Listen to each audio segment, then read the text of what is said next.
Dear student of class 7th हम लोग पढ़ रहे हैं बच्चों आपका पॉलिटिकल साइंस से चैप्टर फर्स्ट डेमोक्रेसी, जिसमें बच्चों मैंने earlier I had explain you the meaning of democracy, किसने ये डेफिनेशन दी थी वो हमने आगे पढ़ा था। अब हम लोग जान रहे हैं बच्चों what was the historical background of democracy. Historical background से क्या तात्पर्य है बच्चों? हिस्टोरिकल बैकग्राउंड का मतलब होता है ऐतिहासिक। ऐतिहासिक क्या महत्व था, इतिहास में डेमोक्रेसी की क्या स्थिति थी, हम वो पढ़ेंगे। So let's start with the page number 121. Historical background.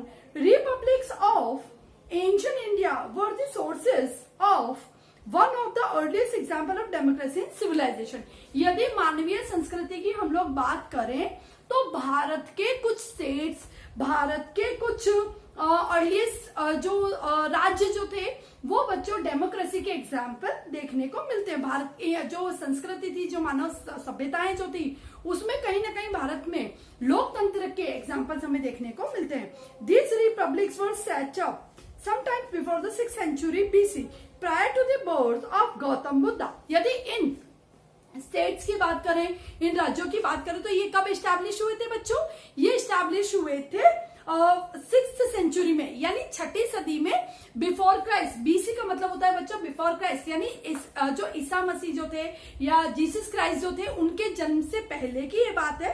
यानी 6ठी जो सेंचुरी थी उसमें जबकि गौतम बुद्ध का भी जन्म नहीं हुआ था, उनके जन्म से पहले ही कहीं ना कहीं इस समय में जो डेमोक्रेसी जो थी वो भारत में देखने को मिलती थी।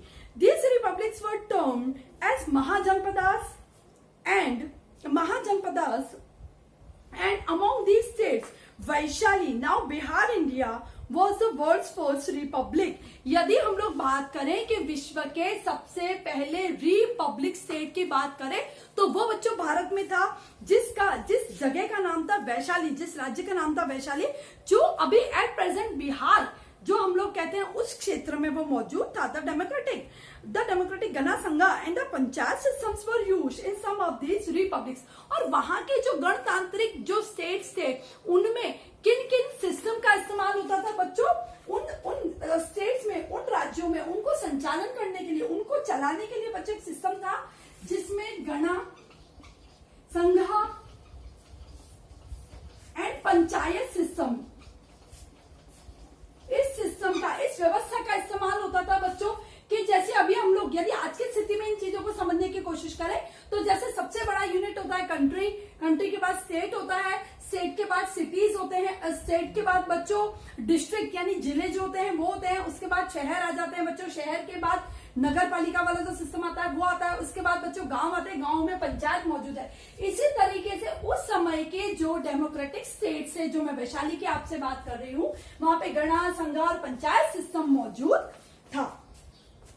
The panchayat system is still object used at the present in Indian villages. और भारत में यदि बात करें, भारत के गांवों की यदि हम बात करें तो पंचायत सिस्टम जो है वो अभी भी देखने को मिलता है। Athens is among the first and the most significant democracies in ancient time. यदि हम लोग पौराणिक समय की बात करें तो बच्चों हम लोग भारत से बाहर जाके, मैं ग्रीस की बात कर रही हूँ या जिसको हम ग्रीक कहते हैं, वहां का एक बड़ा स्टेट था बच्चों जिसको एथेंस हम कहते हैं। वहां पे भी डेमोक्रेसी जो थी वो पौराणिक समय में यानी एंशिएंट टाइम में देखने को मिलती थी। The word democracy was invented by Athenians in order to define their system of government around 508 BC. यदि अब मैं बात कर रही हूँ बच्चों हमारे चैप्टर के नेम की, डेमोक्रेसी की,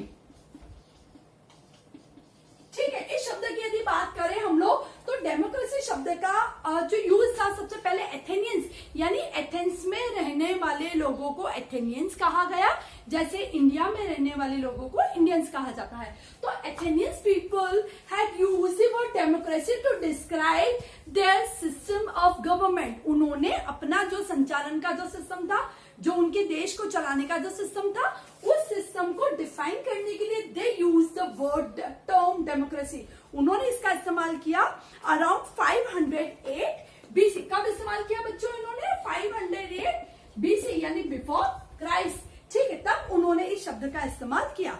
Athenian democracy was based on the selection of the officials from common people and decision in the other case by the majority rule. बहुत अजीब सा सिस्टम था बच्चों, वहां पे जो ऑफिशियल्स थे अधिकारी थे उनका सिलेक्शन तो हमारे तुम्हारे जैसे लोग जो कॉमन पीपल होते हैं उनमें से किया जाता था, जो आज भी मौजूद है बच्चों। लेकिन on the other hand the power of decision making was not in the hands of official. जो अधिकारी जो थे उनके हाथ में डिसीजन मेकिंग यानी किसी भी तरह का निर्णय लेने का पावर उनके हाथ में नहीं था, जो कि आज की डेमोक्रेसी में है। हम लोग जिन नेताओं को चुनते हैं, हम लोग हमारे जिन रिप्रेजेंटेटिव को चुनते हैं बच्चों, वो रिप्रेजेंटेटिव अपने कंट्री को लेके, अपने स्टेट के वेलफेयर को लेके, अपने पीपल के वेलफेयर को लेके वो डिसीजन कर सकते हैं, ठीक है। लेकिन एथेंस में ऐसा नहीं था। The assembly of all mail citizen in Athens voted on decision directly. जब भी किसी चीज का निर्णय लेने की जब मौका आता था तो जितने भी असेंबली के यानी जितने भी संसद सभा के जितने भी लोग थे एथेंस में, वो सारे लोग उस डिसीजन पे वोट करते थे, ठीक है बच्चों। आगे, elected officials did not determine decisions. Giving decision making power to elected official was considered by the ancient Athenians to take away the power of the people, hence making the state an oligarchy. बहुत important चीज बताइए बच्चों यहाँ पे, elected officials did not determine decisions. जब इस तरीके के डिसीजंस लिए जाते थे जो कि मेजोरिटी रूल पे चलते थे। मेजोरिटी रूल क्या था बच्चों, कि जो लोग ज्यादा उस डिसीजन के फेवर में है, नंबर ऑफ पीपल ज्यादा है तो वो डिसीजन मान लिया जाएगा, है ना। तो इस तरीके से, लेकिन वहां के जो अधिकारी थे बच्चों, उनको ये रूल नहीं, उनको ये अधिकार नहीं था कि वो इस डिसीजन पे डिटरमाइन कर सके, इस डिसीजन को आगे उसके ऊपर कोई और कदम उठा सके। यस बच्चों, तो हम लोग पढ़े थे जो डिसीजन मेकिंग की पावर थी वो ऑफिशियल्स के हाथ में नहीं थी। वो जो लोग जो थे, असेंबली के जो पीपल थे, वो जिस डिसीजन को मेजोरिटी वोट मिलते थे उस डिसीजन को मान्य रखा जाता था। Athenians to take away the power of the people, hence making the state an oligarchy. अब एथेनियंस जो थे यानी वहां के जो लोग थे, जो लोग वोट करते थे बच्चों, उनके पास पावर थी कि वो जितने भी ऑफिशियल थे उनको कभी भी पदभ्रष्ट कर सकते थे, उनको कभी भी पावर से हटा सकते थे। Democracy in ancient Athens mean inequality in decision making. जो एथेंस में जो डेमोक्रेसी थी बच्चों, उसके अंदर बाकी तो ठीक था, democracy was there, but voting was there, election was there, but जो डिसीजन मेकिंग पावर था उसमें कहीं ना कहीं बच्चों बहुत थोरली इनइक्वालिटी मौजूद थी, यानी असमानता मौजूद थी।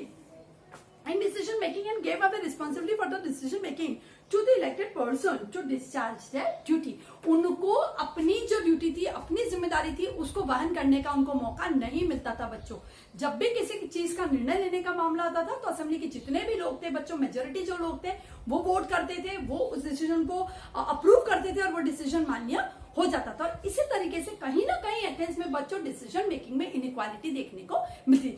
आई होप बच्चों एथेंस की डेमोक्रेसी लिटिल बिट आपको समझ में आ गई होगी। आगे का